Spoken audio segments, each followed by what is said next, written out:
शिमला मुआहदा जो है फारग हो गया, इट्स ए बिल्कुल सही। Dead document now. बिल्कुल। तो आपकी जो सीज फायर लाइन की हैसियत और एलओसी की हैसियत, यदि शिमला समझौता अब प्रभावी नहीं रहता तो भारत के पास इस क्षेत्र को फिर से प्राप्त करने का वैध आधार हो सकता है। इसलिए मैं कहता हूँ कि जंग का खतरा बरकरार है। नहीं, मैं आपसे एग्री कर रहा हूँ, मैं इख्तलाफ नहीं कर रहा। ये एक इंपॉर्टेंट चीज है, मैं इसको एक बहुत बहुत बहुत बहुत इंपॉर्टेंट चीज समझता हूं। समझ गए आप बात को? इंडिया को ये चीज समझ है कि इंडिया ने बार बार कहा है कि operation Sindoor is not over. और इसके साथ सवाल पूछा जा रहा है, क्या ये कहना चाह रहे हैं कि अब क्योंकि ये तो सीज फायर लाइन है तो इसको आसानी से बदल सकते हैं और भारत जब चाहे तब पीओजेके वापस ले सकता है? ये कंट्रोल लाइन जो है उससे अब ये सीजफायर लाइन चली गई है। अपने पैरों पर कुल्हाड़ी मारने का एक्सपर्ट भी अगर कोई है आतंकवाद के साथ, तो वो भी ये पाकिस्तान ही है। बात ये है कि इसको मतलब रियलिस्टिक हो के सोचे ना। अजीत डोवल की स्ट्रेटजी थी जो मुख्तलिफ उसके बयानात से नजर आती है। तहरीरी तौर पर भी आप पढ़ें तो आपको मुख्तलिफ आर्टिकल्स में रिफ्लेक्शन मिलती है और उसकी कुछ वीडियो क्लिप्स में भी मिल जाती है। ड्रोन्स के हवाले से ये सवाल भी काफ़ी अहम है और उठ रहा है कि ड्रोन्स के हवाले से लोग पूछ रहे हैं कि पाकिस्तान ने उनको एंट्री पॉइंट्स पे क्यों नहीं इंटरसेप्ट किया और वो उनको आने ही क्यों दिया, या हमारी फ़िज़ा में वो लोग वो जो हैं वो इतनी देर तक क्यों परवाज करते रहे। और पाकिस्तानी कह रहे हैं कि साहब कि ये लोग छुपा रहे हैं और ज़्यादा मार गिराए। जो इंडियन एयरफोर्स है वो अपनी एयर ड्रिल्स करने जा रही है 7 से 8 जून को। सो 4 दिन पहले ही उन्होंने एक पैनिक माहौल क्रिएट कर दिया। हेलो फ्रेंड्स, जय हिंद। हिंदुस्तान स्पेशल में आपका स्वागत है दोस्तों। भारत की तरफ से पाकिस्तान में मौजूद आतंकी अड्डों को ध्वस्त करने और 4 दिन तक चले संघर्ष के बाद अब पाकिस्तान रक्षा मंत्री ख्वाजा आसिफ ने ऐलान किया कि भारत और पाकिस्तान के बीच 1972 में हुआ शिमला समझौता पूरी तरह से खत्म हो चुका है।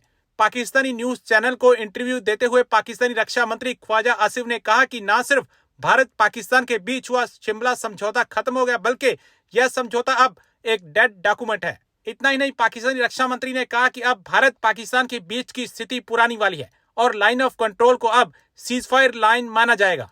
दूसरी तरफ पाकिस्तानी मीडिया चर्चा कर रहा है कि अब शिमला समझौता खत्म होते ही भारत पीओके पर चढ़ दौड़ेगा और पाकिस्तान के कब्जे वाले कश्मीर को अपने साथ मिला लेगा। शिमला समझौता खत्म करके पाकिस्तान ने बहुत बड़ी गलती कर दी है। ये समझौता रद्द करके अपने पैरों पर एक तरह से कुल्हाड़ी मार ली है। तो चलिए दोस्तों, आज की वीडियो की तरफ चलते। Thank you so much. दोस्तों, भारत ने एक जिसे बोलते हैं ना नोटम जारी कर दिया है और नोटम ये है कि पाकिस्तान के बॉर्डर के ऊपर जो इंडियन एयरफोर्स है वो अपनी एयर ड्रिल्स करने जा रही है 7 से 8 जून को। ये उन्होंने एक नोटिस टू एयरमैन, जिसे कहते हैं ना नोटम बोलते हैं, नोटिस टू एयरमैन, यानी कि सबको बता दिया यहाँ पे जहाज ना उड़ाइएगा। ठीक हो गए। और ये 7 और 8 जून को, आज आपके पास जो डेट है दैट इज अबाउट 4 जून। सो 4 दिन पहले ही उन्होंने एक पैनिक माहौल क्रिएट कर दिया कि जनाब, और never forget, India says operation Sindoor is not over. ठीक है जी, operation Sindoor is not over. Indo Pak border के ऊपर ये करने जा रहे हैं, राजस्थान के ऊपर, पाकिस्तान को डराना चाहते हैं। 3:30 बजे 7 जून को 3:30 बजे, I think that is a day when there is Eid है पाकिस्तान के अंदर, और 3:30 बजे शुरू होगी और रात को 9:30 बजे ये एयर एक्सरसाइजेज होंगी। ठीक है ना जी। 3:30 बजे 7 तारीख को और जो 8 जून को 9:30 बजे होंगे। ठीक है जी। एयर स्पेस बंद कर दी गई है। मसला क्या है? एक जोन को डेजिग्नेट किया इंडिया ने जिसमें वो एरियल ऑपरेशन जो है वो करने जा रहे हैं, और आईएएफ जो है उसने तमाम ऑफिशियल्स को इन्फॉर्म कर दिया है। राफेल, मिराज 2000, सुखोई 30, ये फाइटर जेट्स इन्वॉल्व होंगे। Surveillance platforms and support system भी इन्वॉल्व होगा। समझ गए आप बात? ये भी होगा, इन्वॉल्व होगा। That is an important thing. ये एक इम्पॉर्टेंट चीज है, मैं इसको एक बहुत बहुत बहुत बहुत इम्पॉर्टेंट चीज समझता हूँ। चारों तरफ यही डिस्कशन हो रहा है कि भाई कितने ठिकाने मार गिराए, और पाकिस्तानी कह रहे हैं कि साहब कि ये लोग छुपा रहे हैं और ज्यादा मार गिराए, कि जो ये बता रहे हैं वो कम है, हमारी तो मार ज्यादा पड़ी है। तो what is the reality?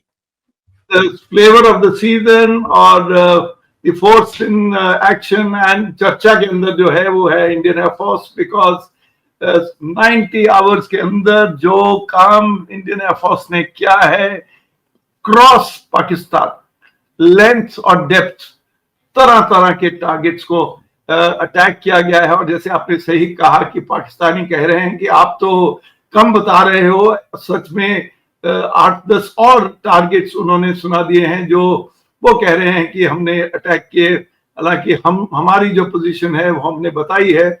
Aahista Aahista और भी डिटेल्स निकलेंगी। और जैसे आपने कहा टारगेट्स जो हमारा पहली रात अर्ली मॉर्निंग का जो टारगेट्स थे, 7th अर्ली मॉर्निंग के जो टारगेट्स थे वो तो टेररिस्ट टारगेट्स थे।